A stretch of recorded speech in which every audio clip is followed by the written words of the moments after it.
During his bilateral meeting with the Russian President Vladimir Putin in Moscow, PM Modi has highlighted the Russia-Ukraine war and said India is ready to cooperate in all ways to restore peace in both the countries. He said that for restoration of peace, India is ready to cooperate in all ways. He assured him and the world community that India is in favor of peace. The two leaders held a detailed discussion on the pain caused due to the loss of lives. PM Modi also in the discussion said, be it war, conflicts, terror attacks, everyone who believes in humanity's pain when there is loss of lives. But when innocent children are murdered, when we see innocent children dying, it's heart-wrenching. That pain is immense. Notably, Ukraine has claimed that it has recovered fragments of a Russian Kh-101 cruise missile at the Children's Hospital, which was hit on Monday during a wave of Russian attacks that killed at least 41 Ukrainians across the country. However, Russia said, without providing evidence, and stated that it was a Ukrainian anti-missile system that actually struck the hospital. Joining us live, Bhashpati Mukherjee, former diplomat. We have Madhav Nalapat, editorial director of the Sunday Guardian, joining us live as well. Gautam Mukherjee, senior journalist, joins us, as does Major General Sudhakarji, defense expert. Let me bring you in here first, Ambassador Mukherjee, on the Ukraine war shadow, which of course was on this visit. Many were wondering whether it would be the elephant in the room or whether it would be taken up, but it was. Prime Minister Narendra Modi putting out, of course, a firm message on the issue. However, Ukraine has criticized the hug and the meeting that took place in Moscow. Well, actually, what was particularly unfortunate from an Indian perspective, and I presume from our Indian Prime Minister's perspective, was the attack on the Children's Hospital, which saw so many casualties. It was quite near the center of Kiev. One is not clear from the accounts which are coming in as to whether this was deliberate or whether the missile was supposed to target something else and it went astray.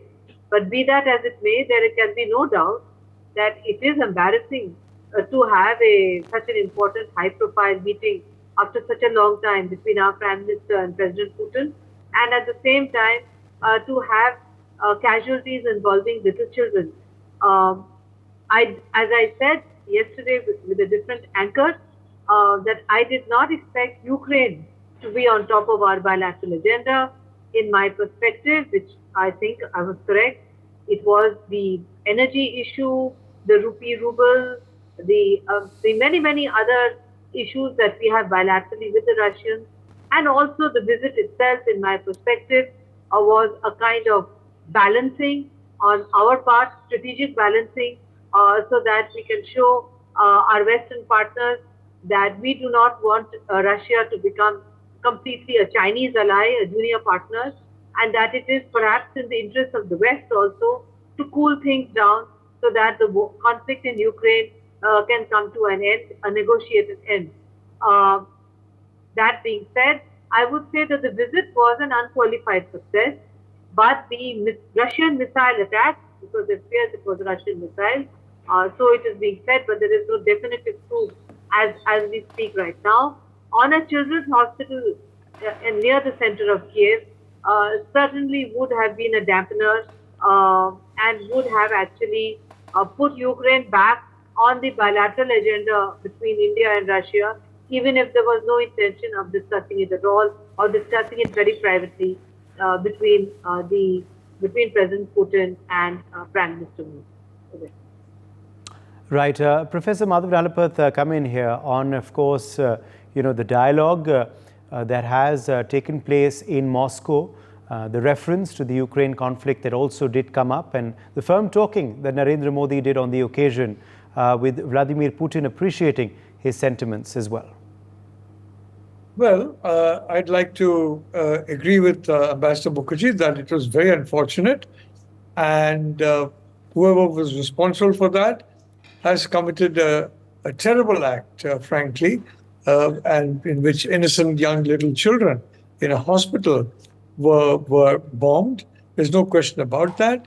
But there's equally no question that Prime Minister Modi has been, for about 2 years now, frankly, nearly 2 years, very clear that the war should stop. Very clear that there ought to be a ceasefire. And a ceasefire now, immediately. Frankly, if there had been a ceasefire in the earlier, this tragedy could have been avoided, and many more tragedies are likely to follow, whether they're done by Russia or they are, as the Russians allege, provocations in which Ukrainians do that just to give a bad name to Russia, as they say happened in Bucha, where the Ukrainians claim that the Russian soldiers left, leaving dozens and dozens of dead bodies of Ukrainians on the streets. Sounds a little difficult to believe, but that's what the Ukrainians said, and that's what I'm sorry to say. Anything negative about Russia, the West will believe immediately, because the media there, the dialogue there, has entirely shifted back to Cold War 1.0, where Russia is the real enemy. And guess who will be happy about that? Xi Jinping and China. There'll be two people, however, who will be very unhappy that this trip took place and was so successful. And we are talking about the head of NATO, and we are also talking about the head of the Chinese Communist Party. Both of them are united, frankly, in not really having anything happy about this particular visit. The final formal ceremony was the handing over the Russian State Award, the highest state award of the Award of St. Andrew, the Apostle, to Narendra Modi, and Putin personally decorating him with the highest state award.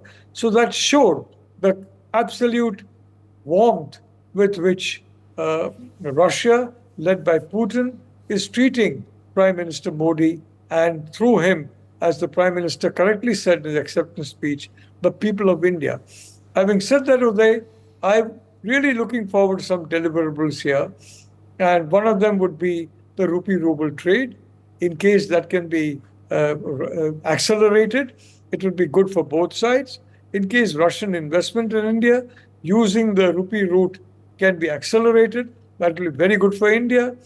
Indian exports to Russia rising as a consequence of more Russian purchases of Indian goods would be very welcome.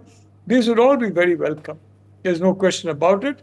And very importantly, land routes from Russia to India, crisscrossing other countries, sea route from Russia to India. You have already talked about the Vladivostok-Chennai corridor. That would also be absolutely a huge plus. So there's no question that the India-Russia strategic partnership is very important. There's also no question, frankly, that where the Indo-Pacific is concerned, India is vitally important. And that's why Xi Jinping will be hoping that this particular visit and its optics generates enough, resentment in the West to affect seriously India-West ties. I don't think that's going to happen. I think it's a given that the West understands that India and Russia are functioning closely together. There may be some verbal kind of declamations. I don't expect anything concrete to come out of it. So Xi Jinping is going to be disappointed.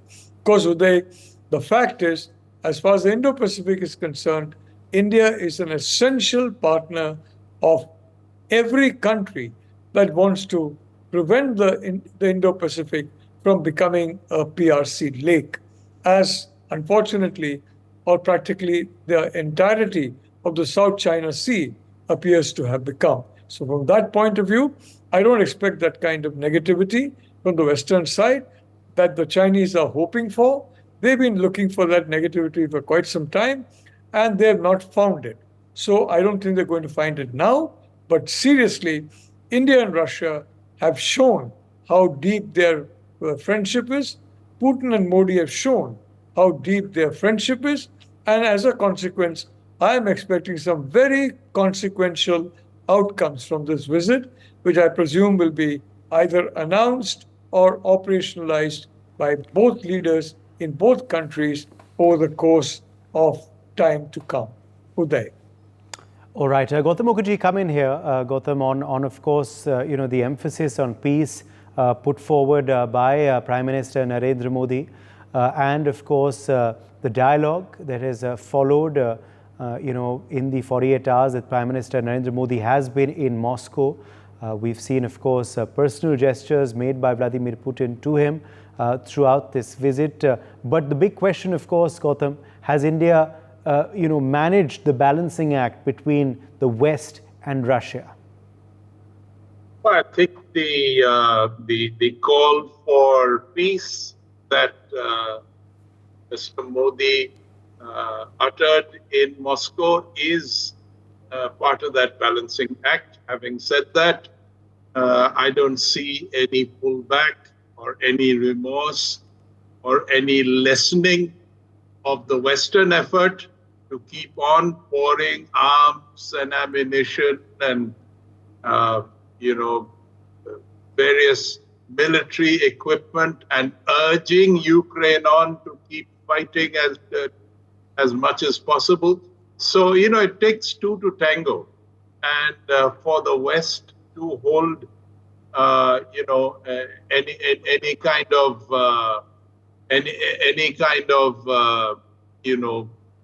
candle to India and would probably be totally hypocritical and to be ignored. Zelensky, of course, I saw a rare picture of him in a suit saying that, this is very unfortunate and he's very disappointed. Well, he would be. And he is in no position to make a balanced statement. He wants everybody on his side. He wants to be part of NATO. It's endless. So the Ukraine war will end when both sides show some, agreement towards a ceasefire and a treaty that is realistic with situations on the ground. Having said that, I thought it was a tremendous success. Modi has been treated very fulsomely by Putin, and things going forward, at a minimum, reiterated the old and valued relationship between India and Russia. Having said that, we send 4 billion worth of exports to them, and we import 60 billion worth of oil. So there's a lot of work to be done if we are going to get any kind of balance in this in this trade area. In military matters, as the reports I've been reading, is that in certain areas we are not. They've changed the engine for the Sukhoi. We are sticking with the old engine because we are substituting many of the internal parts by doing that ourselves. That gives us strategic elbow room. So this is the kind of thing that will happen on the defense front as opposed to lock, stock, and barrel purchases, which used to happen in the past. Nowadays, we've got issues of parts that are not forthcoming. We are in trouble when we, in the maintenance, we have to cannibalize. So this kind of thing is such that, in a way, Russia can't help it in the middle of a war. But our intentions on both sides are very warm, friendly, accommodating, and understanding. And so in due course, maybe more will be done on the military front in practical terms. Right now, it's a sort of intent to ramp it up rather than being able to ramp it up because Russia is not in a position to be consistent at the moment. However, all in all, I thought it was a one-off, in the sense that Russia, Putin has pulled out all stops to greet, meet, and treat Mr. Modi with complete red carpet treatment, Yes. Including, as Professor Nalapat just said, the highest honor. So this is wonderful. This is wonderful. And we are, as a country, going to follow our own course. Okay. And I don't think we're going to have any problems with the West either. All right. Let me get in Major General Sudhakarji at this point. Major General Sudhakarji, do you believe, it was fair and appropriate for Prime Minister Narendra Modi to bring up the push for peace that we have been making, of course, at multiple occasions, but to also bring it up, of course, in Moscow with President Putin there. Also, overall, which direction do you see India-Russia ties headed post this visit by Narendra Modi and this two-day trip, which has now just been capped off with the awarding of the highest civilian honor to him by Vladimir Putin? Uday, good evening. Thank you for getting me to your show. Compliments to the previous co-panelists who have very comprehensively responded to the queries in a befitting manner. You have raised more than two queries in the question. First and foremost thing is India's push for peace. My take on the whole issue, Uday, is that the entire world is hungry for peace and stability. Complete world. It's looking for humanitarian assistance. It is looking for solutions for common challenges all over the world. It is looking for solutions to the price rise in fuel, fertilizer, and food all over the world. It is not only the global south, the global north is also equally affected. There is only one country which is member of many outfits and the organizations of global north and the global south, and that is India. Talk about the SCO, talk about the BRICS, talk about the RIC, talk about the Quad, talk about an invited member of the G7. I think there is a clear signature, there is a pointer of India being a torchbearer to bring East and West together and the North and South together. That is, the carpet is being laid to bring somebody, usher in somebody genuine and respectable with high credibility who can find a solution. India is pointing or sticking out its head as a solution finder to the criticality which is emerging in the Central Europe, as also to large an extent to the Middle East. So therefore, if you allow me to answer to your question, I think our Honorable Prime Minister, he has made the right move by pushing for peace, which he has been alluding to in number of occasions, and connecting the dots from G7 meeting to a series of other consultations, meeting Zelensky separately, meeting the representatives of the G7 members and the leaders, and now coming to meet the leader of Russia. Russia, as it is an evergreen, all-weather friend of India. I wish to make 2-3 quick points in response to your second part of the question. There is a misnomer, there is a wrong understanding in the environment that the dependence of India on the military hardware on Russia has come down from a high 85 or 76% to 36%. I would like to clarify that the dependence is such that it will take donkey's years, maybe another 40, 50 years to actually sever off our dependence on Russia. Why am I saying?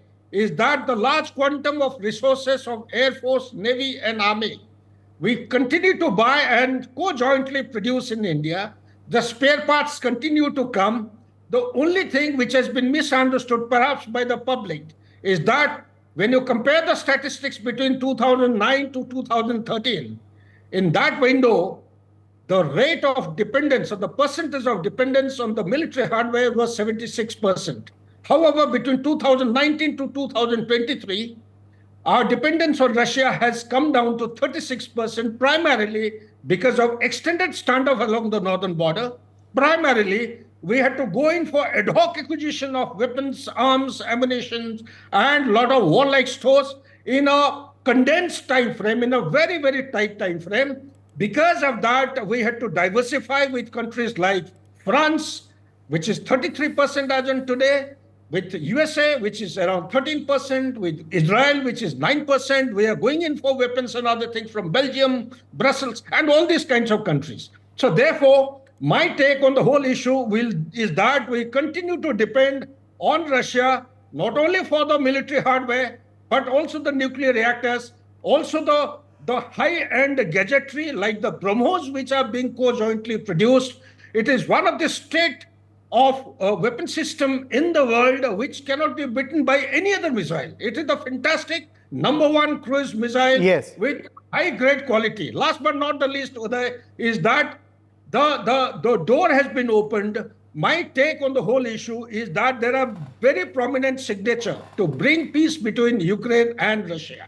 While on personally speaking, India should not be at the center stage to broker, but if it is coming the way it is unfolding, there is no harm in going ahead in calling for peace on as is, where is basis. Bring both the parties or the stakeholders Right. together through the process of diplomacy and dialogue. Let's, for a change in the world order, see that the peace and harmony and stability comes back in the 21st century, the second decade of this century. Back to you, Uday. My thanks to all our guests for joining us. We've run completely out of time.